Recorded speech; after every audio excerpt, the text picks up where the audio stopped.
I always feel like I need to write a love letter to my church just to remind them how meaningful that moment was when I stepped over the threshold into their building and my life changed forever. Because now this huge part of my identity that I had to unravel and set aside now gets to be a huge part of my identity again.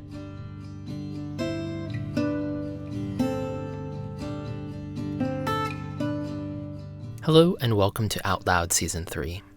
Out Loud is a podcast by and for queer people of faith in the South.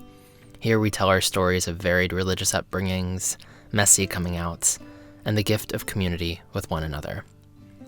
Until now, the voices we have interviewed have been primarily academic, and so this season we're making steps to interview more folks embedded right here in our Nashville community. We begin that journey today with Lindsey Dye, whose voice you just heard. Lindsey is a caseworker at the Mental Health Cooperative here in Nashville. Growing up Baptist, she struggled to find a church after coming out, eventually finding one in the United Methodist Church. Lindsey is from Mount Juliet, Tennessee, where it was difficult to find the resources she needed. Today, her focus is on guiding LGBTQIA+ youth through coming out and the journey beyond. She identifies as lesbian or gay with the gender pronouns she, her, hers. You'll hear in this episode that Lindsey is a member of Edge Hill United Methodist Church. I reached out to Reverend John Feldhacker over at Edge Hill to learn a little bit more about their church. Located in the Edge Hill neighborhood of Nashville, just east of Vanderbilt and Music Row, Edge Hill UMC has historically been at the forefront of welcoming queer people into its doors. They were the first reconciling congregation in Tennessee, as well as in the Southeast. Back in the 80s, members connected with dying HIV/AIDS patients who had become estranged from their families and cared for them in their final hours. This kind of care for the queer community is embedded within the fabric of Edge Hill. They welcome into their congregation men, women, and children of every age and stage of development, every race, class, ethnic heritage, sexual orientation, and gender identity, as well as every combination of abilities and limitations. Edge Hill's regular in-person worship times are Sundays at 8:15 a.m. for a smaller contemplative service and 10:45 a.m. for a larger service with their choir. To learn more, visit edgehill.org. You'll also find Edge Hill listed under the Resources tab of our brand new website. We want to make sure churches know about queer people of faith, that we exist, and that you know about churches that are open and affirming to you attending their services. While you're there, you can let us know about any churches that you think should be on this list, and you can listen to previous episodes of the show in a brand new, shiny format. It's all there at OutLoudStories.com. And now, let's hear from Lindsey Dye.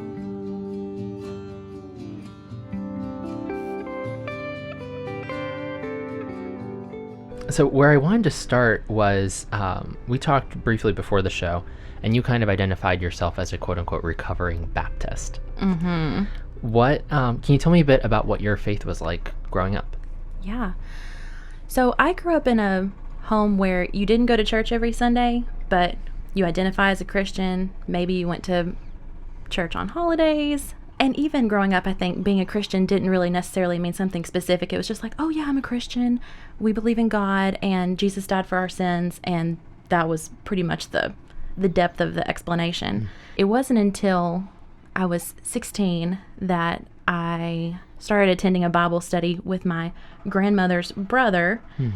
And immediately I was just enthralled with the Bible stories and the verses. And oh man, I took so many notes.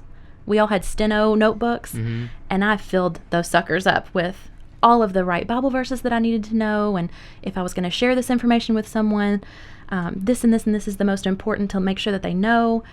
So I soaked it up like a student, but at the same time, I was also, it was also feeding a spiritual side of myself that had been kind of vacant. And when did things start to kind of change for you as far as like, when did you start questioning what you were hearing? I guess it was probably...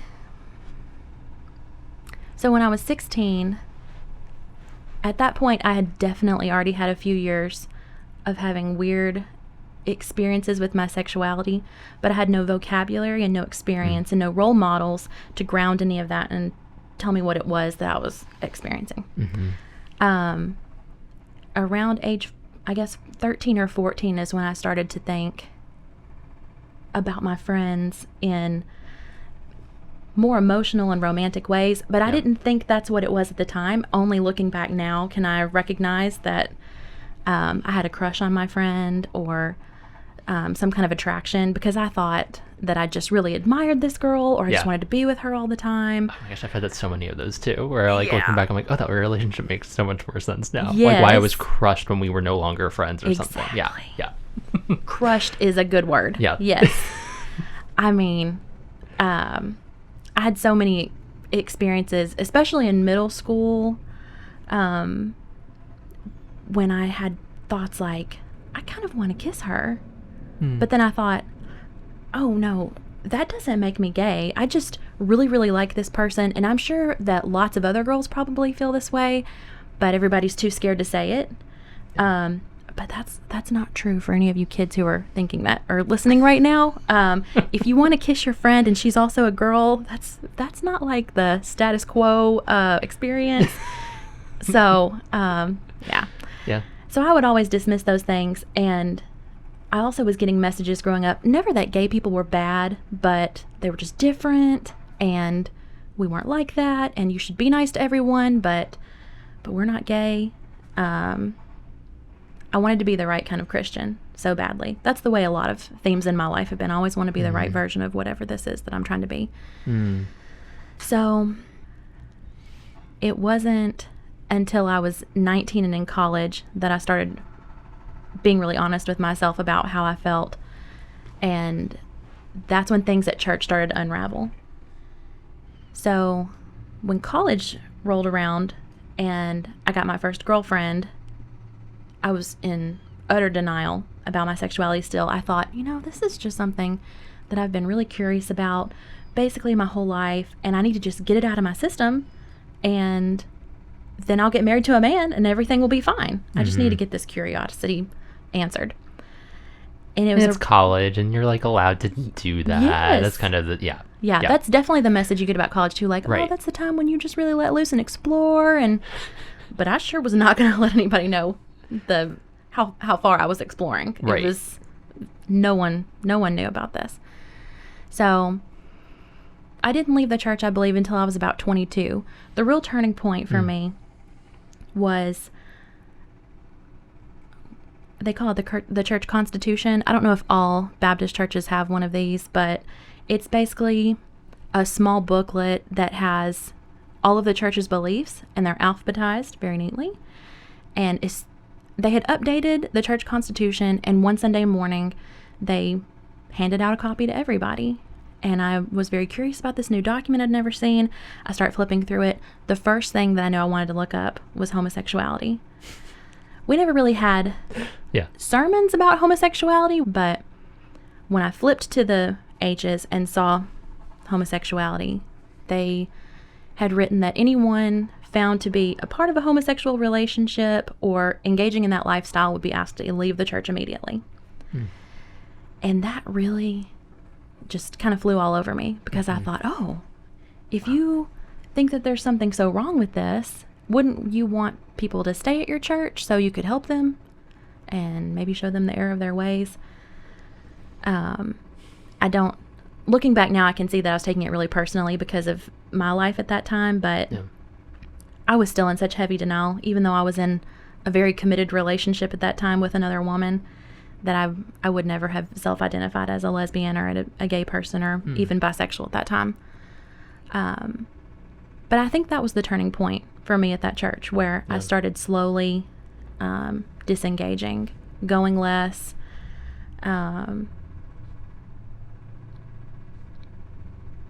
finding excuses, being busy with college.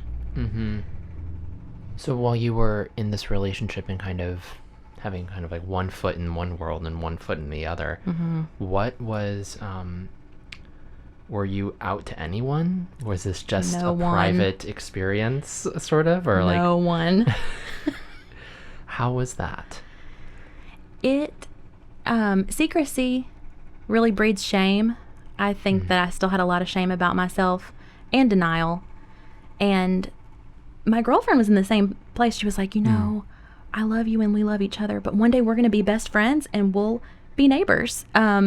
in our houses where we live with our husbands. Oh, wow.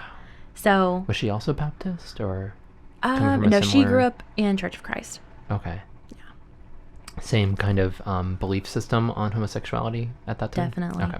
Yeah. Yeah. Yeah. When did you kind of start to say, okay, this is actually who I'm attracted to, and this is part of my identity? It wasn't until I met my now wife that I realized, okay, this is a pattern. This is not... I had been lying to myself all throughout middle school and high school. Maybe not even lying to myself. That's a little harsh.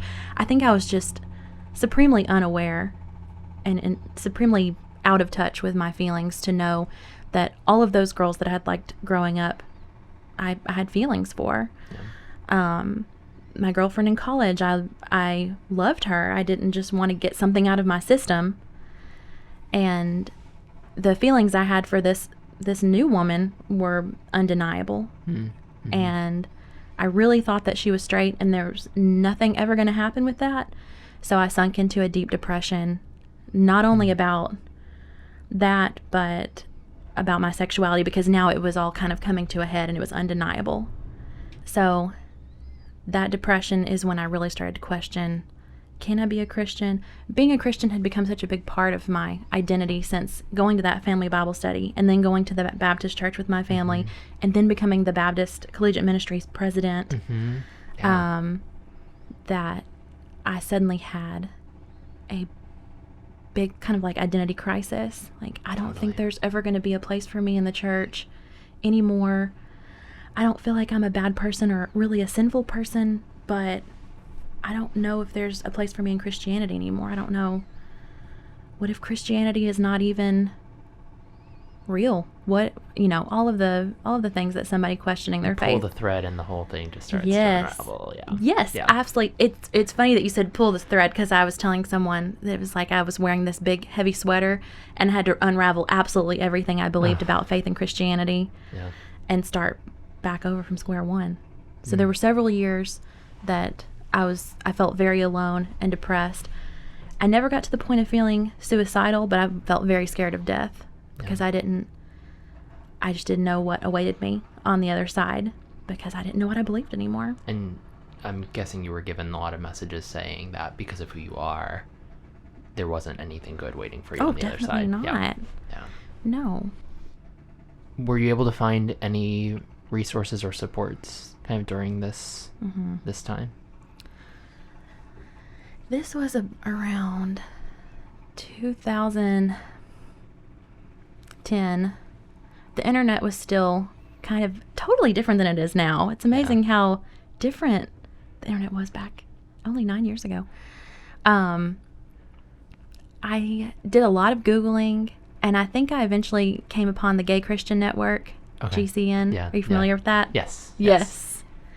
That was started by Justin Lee. Right. And so that's where I found all of his books, the things that he'd written, his personal blog, and immediately knew that I had to get his book so fast, in fact, that I couldn't wait for a paper copy. So I downloaded it to the Kindle app on my iPad. Was this Torn? It was Torn. Yes, that's an excellent read. Yeah. It is. I actually got it off of Amazon Prime earlier this week because I was like, I need to brush up on this book that I read 9 years ago in case there's anything specific that I've, forgotten. Yeah. So I started reading that, and I immediately felt very connected with Justin. He also was raised in a Baptist setting, and I could agree and identify with all of the experiences and thought processes that he was going through in his own coming out process. And he had a lot of the same scriptural background that I had picked up throughout family Bible study and Baptist church time. And it was interesting the way he was able to interpret differently so many of the, I think in the book he calls them clobber verses, the verses they used to clobber you. Clobber passages. Clobber passages? Yeah. Yeah, he broke down a lot of the verses that I already knew, already had memorized, that already stressed me out. And it's just, I think there's so many different ways to look and interpret the Bible that when it's only been shown to you one way your whole life, it's very difficult to imagine it through another lens. And that's the space that I was in when I started reading that book. I'd never attended any other churches or had any other Christian experiences other than this one singular Baptist experience. So to be able to look at verses in the New Testament in a different way was very liberating. It was scary. I still felt like I was unraveling that heavy sweater that we talked about. Yeah. But it felt so right in my heart, and it clicked, and it's kind of like I learned something that I could never unlearn. I now knew something I could never unknow. Once you see, you can't unsee. Exactly. Yeah, totally. Yeah, I felt like I had been shown this new way to look at and experience my faith that I would never be able to forget. Like now that my mind had opened to these new forms of interpretation, I knew I'd never be able to go back to my same old church or old community groups or anything like that. I felt like it fundamentally like rewired my brain and my spirit in a way that felt like it totally clicked for me and my personality and my way of seeing the world, and the way that I interpreted Jesus to be as much more, Jesus and God, as much more of a loving parental figure rather than somebody who was keeping score on how well you're doing today. Gosh, I used to have a post-it on my mirror in my bedroom that said, "Have you prayed today? Have you asked for forgiveness of your sins today?" Because I was so stressful. It was stressful. I was so scared I was going to miss something and do something wrong. Yeah, I think you're hitting on something really crucial in like the coming out into your faith experience of just like for me, once it was a part of my identity, or like once I started to kind of accept that I was gay, then it was like there's no turning back after that. And like all of a sudden I was hyper aware of all the ways that my church on the local level and on the like global level was excluding LGBT people. You don't realize until you step out of a system like that who's in and who's out. It's just it's like your eyes have been opened. You didn't even see the hole that was there until you realized that you were a part of that hole.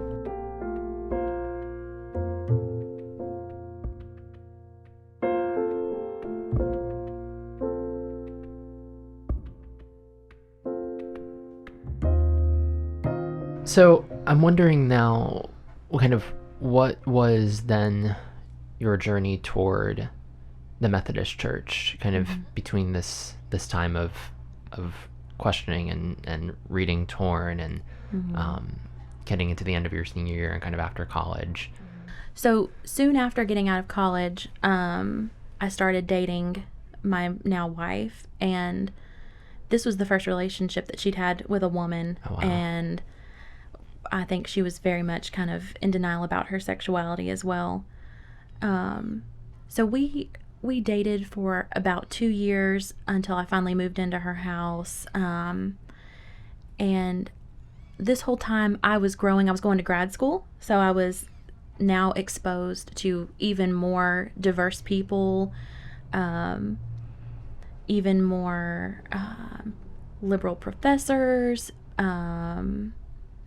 just a lot of people that were very different than who I had experienced in kind of my small college campus setting. And I was feeling more comfortable with my faith. Certainly didn't think there was a church out there for me, especially in Tennessee, but was definitely kind of like regrowing a personal relationship with God and redefining what my new version of faith was now. So she and I were always kind of on a different page about coming out. I had been processing this a few more years than she had. Yeah. She was very nervous about coming out to friends or family. At this point, I had told one or two of my closest friends, I'm a lesbian. I don't know how long it's going to take for me to come out and tell the whole world this, but started kind of inching out of the closet just a tiny bit, just kind of towing my way out there. How'd that feel? It was still very scary. Yeah. very scary. It helped that at the end of my graduate program, I started an internship and started working with teenagers.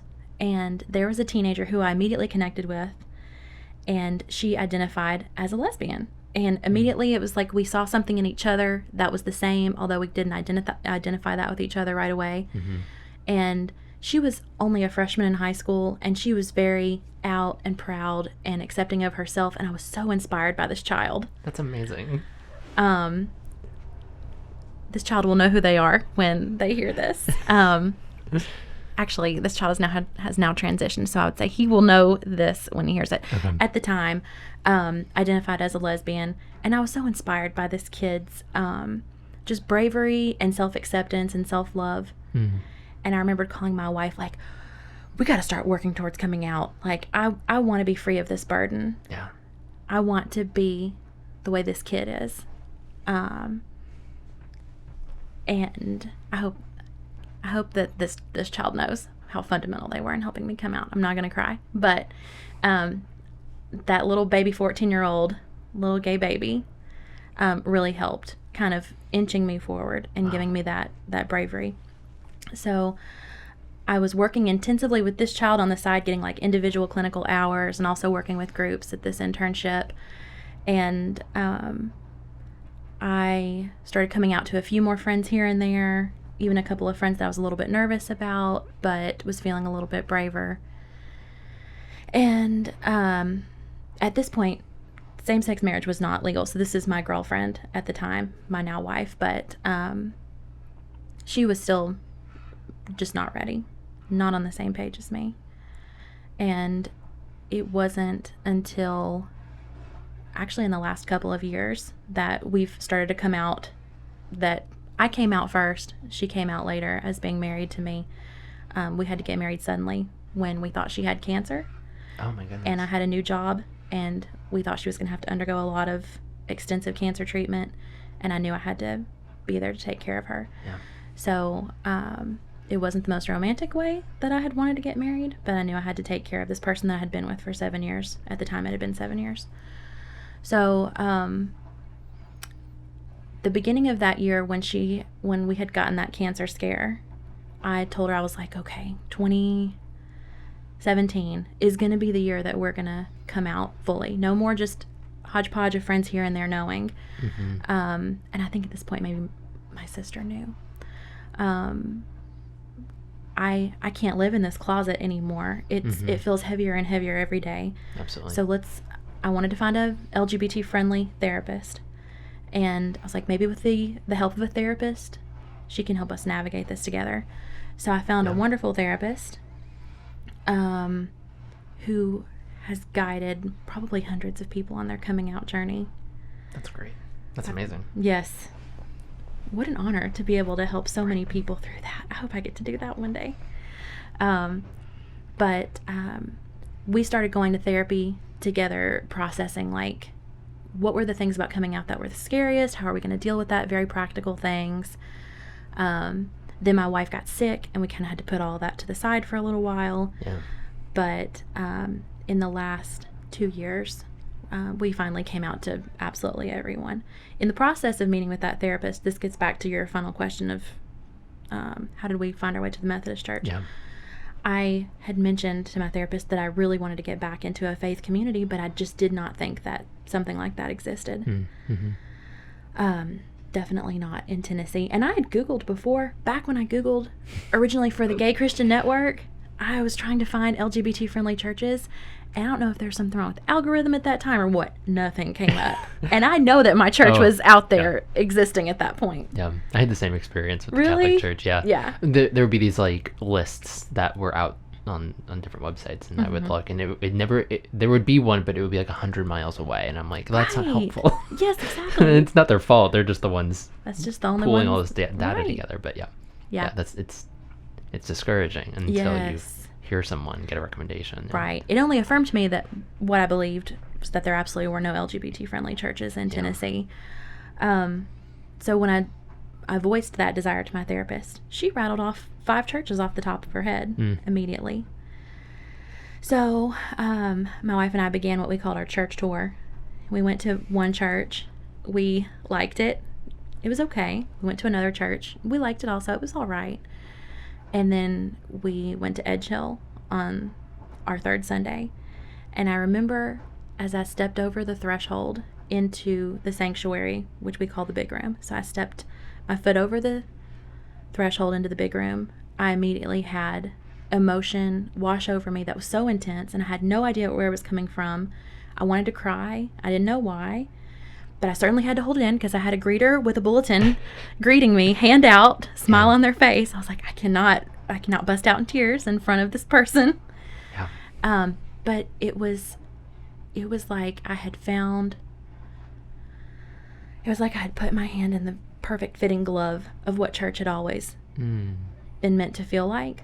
That perfect fit that I never felt at the Baptist church growing up, that I never felt even when I was working with Baptist Collegiate Ministries.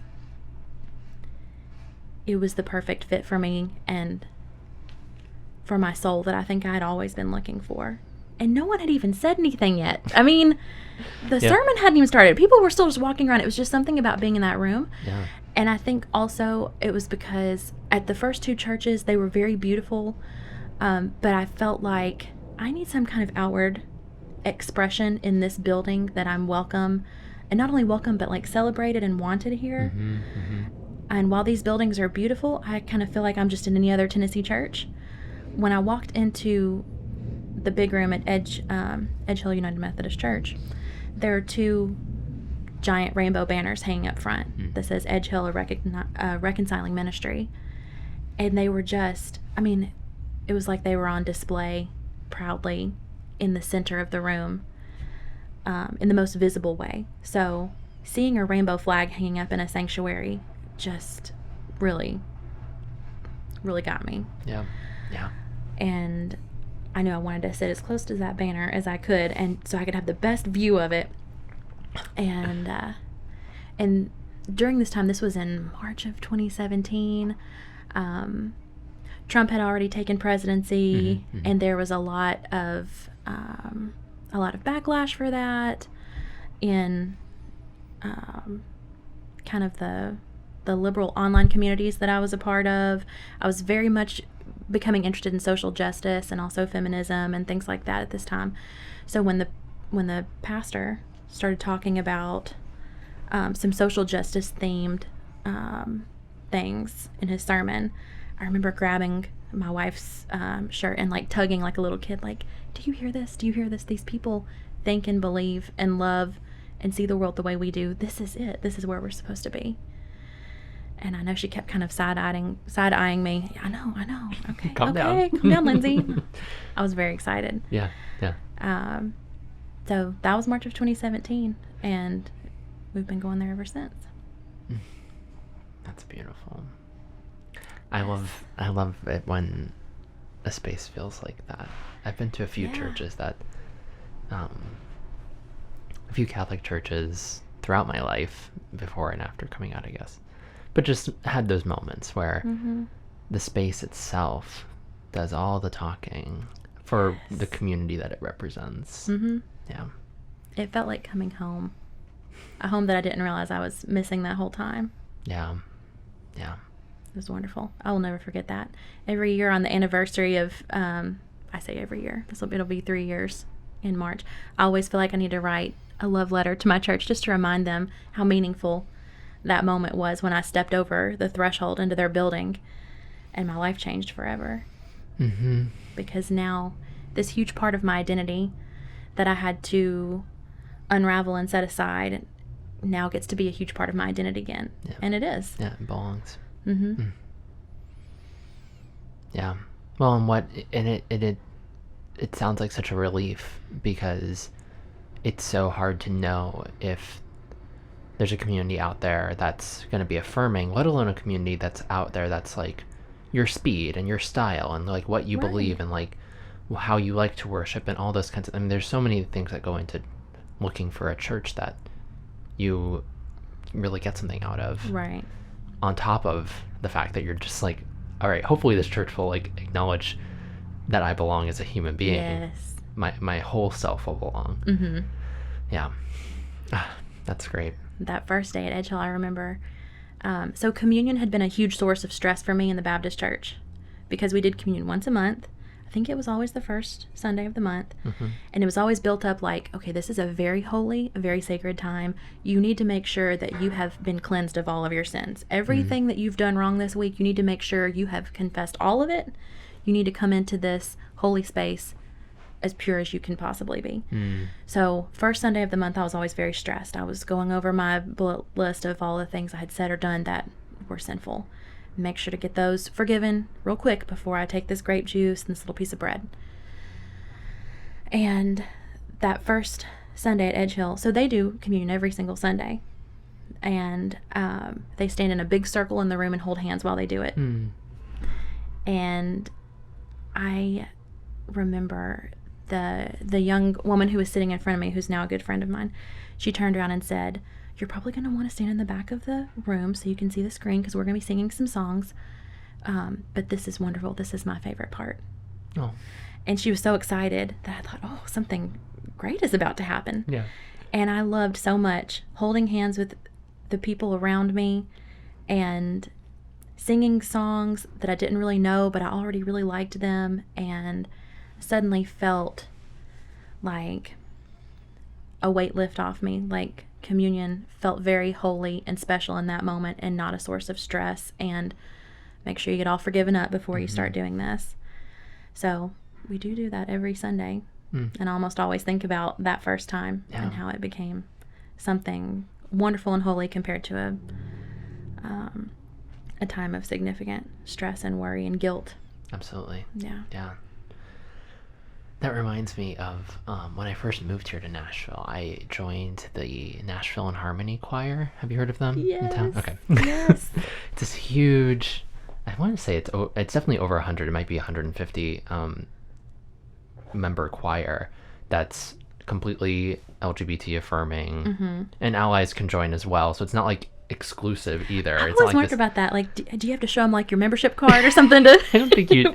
I didn't know. No, I was never asked. Didn't have to provide any documentation, but and I was at the very first rehearsal of the season, which is this like day-long process where you're getting all your music and you're just like, I mean, for a rookie, for a new person, it's like, oh my gosh, so overwhelming. Like there's just a lot going on here. Yeah. And but at the very end, we sang. There's this song. I'm no longer singing with them, but there's this song that we sang that they continue to sing called "Why We Sing," and it's this beautiful, almost hymn-like song. Yes. And that's just all about the beauty of music, the beauty of singing, and the beauty of like one another. And we are rehearsing in this Baptist church at Glendale Baptist Church. Yes. Not too far from here. Yes. And we did something quite similar. There wasn't communion involved. It was just choir rehearsal, but we all got into a big circle in this church with rainbow flags and held hands and sang this song. And I just remember being completely just gunned down, tears coming down my face. And I didn't even know the words to the song yet. I was still like flipping through my music like, oh, what's happening? But like all of a sudden, like it was just like the like logic part of my brain just shut down and was like, I don't care what the words are anymore. And the like my heart just opened up, and it was just this beautiful, beautiful moment. Absolutely. To just be a part of and to witness this community create for one another. There's something humbling about holding hands with people in a circle, and it's kind of vulnerable. No one's in the front, no one's in the back. Everyone's equal. It's kind of vulnerable that everybody can see each other all at the same time. I think it really kind of like sets the scene for either a really awkward moment if you're not into it, or a super beautiful moment like you and I experienced. Yeah, definitely.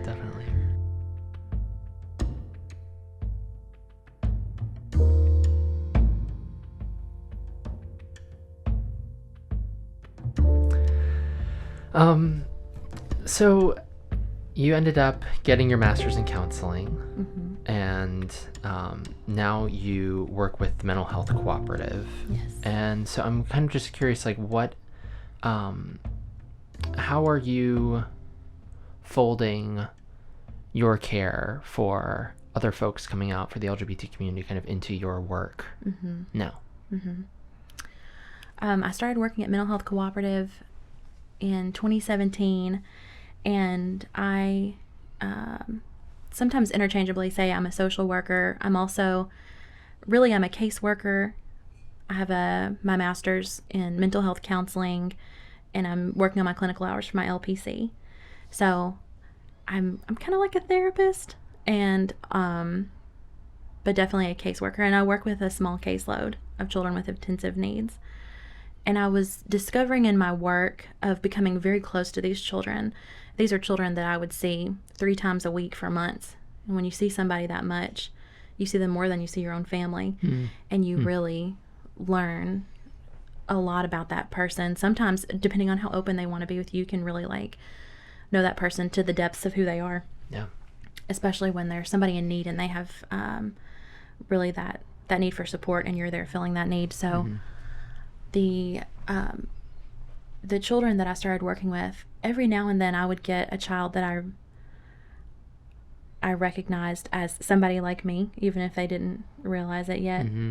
And actually had several children that were not really out to themselves or ready to be out to me yet. But I was seeing a need for teenagers to have a space like I needed when I was around that age. And it wasn't until several months ago, it was back in May of this year, that I thought I need to take this to the next level and create a group and work with these kids more intensively. And I don't know how I'm going to find more time in my work schedule for this, but I will make time because I want to do it that badly. So I went to a coworker who I knew was also queer. Mental Health Co-op is a very LGBT friendly company. So it helped that it was an environment where everybody could kind of start the job and be out. I knew a lot of other lesbians or other queer people or gay men that work there. And so it was the perfect setting, I thought, and a company that would be very open-minded and cool with me starting an LGBT group for teenagers. So I approached one of my coworkers who I knew was also queer and said, hey, this is a dream of mine. I think that you'll have some experiences you could bring to the table that I wouldn't necessarily have. I would love for you to help me run this group. And she said yes. So we started kind of trying to figure out what our group was going to look like, the ages. So we've had kids that are between 13 and 18. And we've been meeting about every other week, sometimes a little more spaced out depending on how busy we are, but since June. And we call ourselves the Out Crowd. That was something that I came up with. All the teenagers I've talked to think that's dorky. I thought it was cool, but I'm used to the teenagers on my caseload thinking I'm dorky, so just roll with it. Right. Yeah. I'm only 31, y'all. I feel like I'm not that old, but man, you are. Things that were cool this year are not going to be cool next year. You got to stay on top of things with these kids. They keep me young. So, and that even opened me up, like talking with these kids in group. It's like, I don't even know all of the most updated slang or terminology or whatever Apps about my own community. Yeah. So, we started doing the group in June, and it was a similar experience to stepping over the threshold into Edge Hill. It felt like this is exactly right. This is exactly what I need to be doing. I always knew that I wanted to be a therapist or a helper to some degree. Before I honed it into therapy, I always knew I wanted to be a helper of some kind. And it wasn't until I was sitting in this room with my group of kids that I got that similar feeling wash over me, like, this is actually exactly what you're supposed to be doing. Yeah. This is the niche in the helping field that is right for you. So I don't know how that's going to play out for the rest of my life. I hope to have maybe my own organization or nonprofit of my own one day, big dreams. Yeah. But sitting in that room with those kids, the first couple of group sessions was just chills running up and down my back and my arms. Hearing them start off so shy and timid around each other, but then opening up, watching them develop really close friendships with one another. I made a point to say in the first or second group, I was like, I know that life seems really scary and maybe even a little hopeless right now because you don't know how your sexuality is going to fit into the rest of your life. And I know since I've been a teenager before, it's really hard to look into the future and know what it's like to be an adult. And so now that I am an adult, I can tell you all that your life is going to grow and blossom and be so beautiful in so many ways that you can't even imagine right now because you don't know all of the different ways that could even exist at this moment. But I have so much of everything that I ever wanted at this point in my life. And I promise that all of you can have that too. You just have to get through all of these hard seasons, because I think actually absolutely every child in our group, maybe with the exception of one child, all of their families are very, very much against whatever sexuality they identify as or gender identity. Yeah.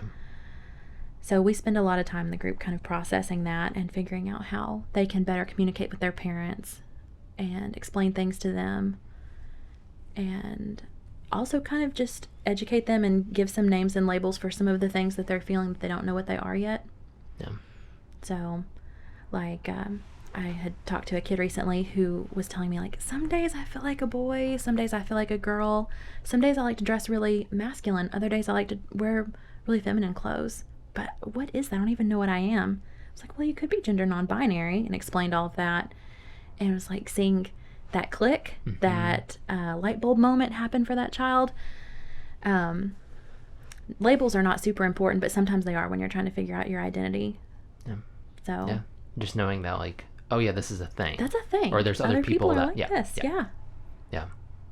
Well, it sounds like you're offering. I mean, in that instance, you're offering them knowledge, like just wisdom, and then you're offering, you know, especially if they're coming from a household that's not affirming, you're offering them some hope that they can be themselves someday in some place. Right. And in a weird sort of way, I think you're offering them some level of faith in a way that it's going to get better.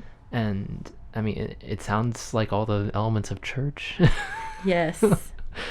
kind of baked into this. I never thought of that. Yeah. If I can extend godly love to someone in the way that I feel like God would want me to do, not in a judgmental or legalistic or whatever structured way that was taught to me growing up, if I can offer pure, just, I think it's agape love, that's just the most godly, pure love. If I can give that to any kid, any LGBT kiddo, then I can make that my life's work and be totally satisfied. Yeah.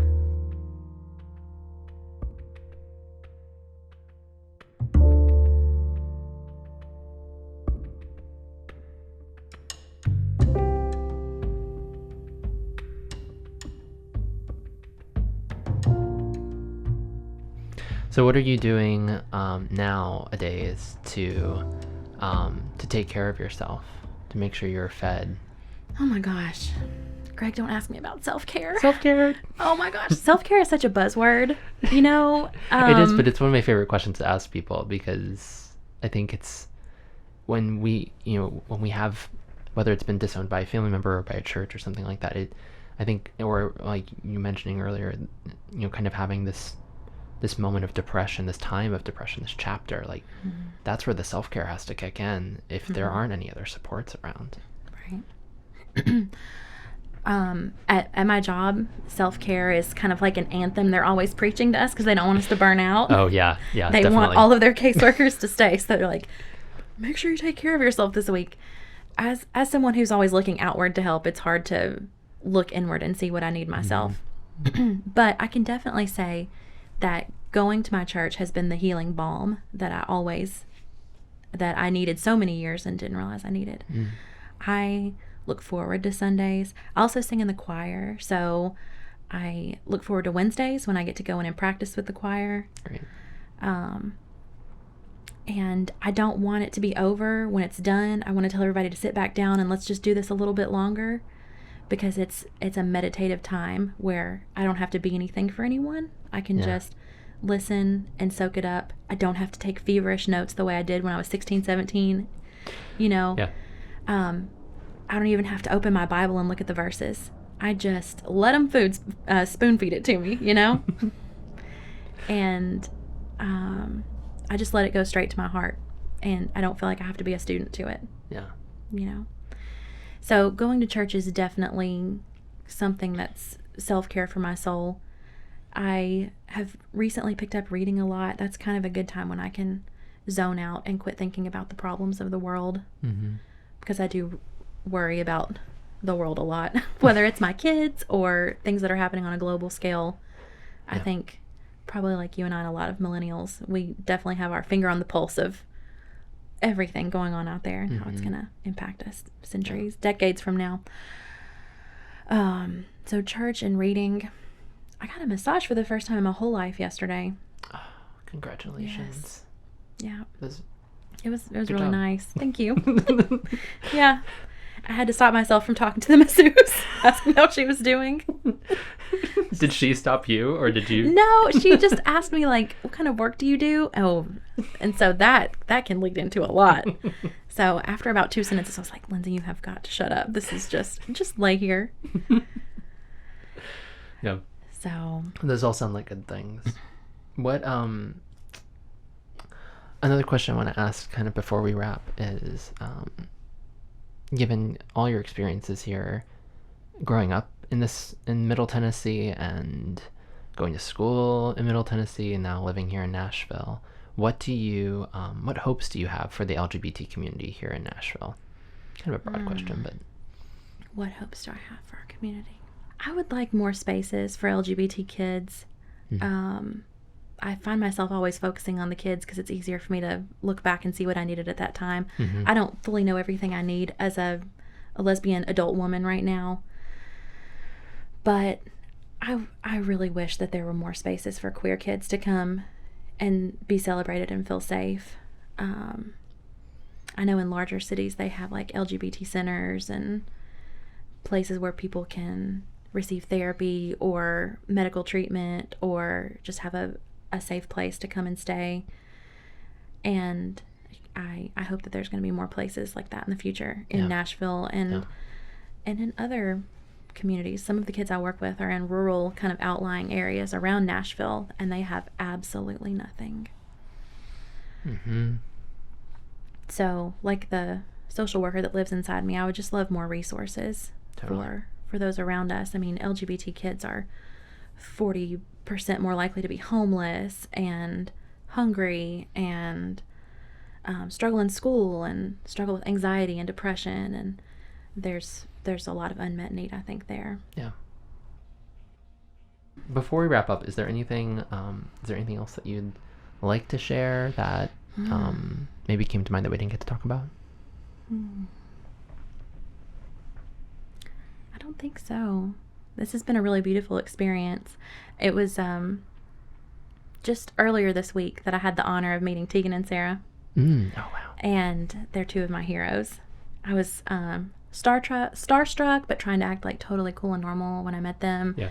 Told them about my group, and they were very supportive and excited, and even offered that I apply for some of their funds through the Tegan and Sarah Foundation, which, if you haven't heard of the Tegan and Sarah Foundation, that's a really cool organization to look up. So I was very humbled that they would take me seriously enough to have a few-minute conversation about that. But they recently released a memoir about their high school years, and I have a copy of it, a paper copy, but I've also been listening to it in my car as I drive around visiting my kids. And it was like perfect timing for me to listen to that, because it kind of got the wheels turning in my mind, thinking back to when I was younger and listening to their coming out experiences, which were like spurring memories from my early years in middle school and high school, exploring myself and questioning my sexuality. It was really good timing for all of this to happen. So it's been a privilege to be on your podcast. Oh, well. I listen to so many podcasts and now I'm on one. It's very exciting, and it's been a privilege having you on this show. Thank you so for your much. candor and for your joy. It's been wonderful. Thank you.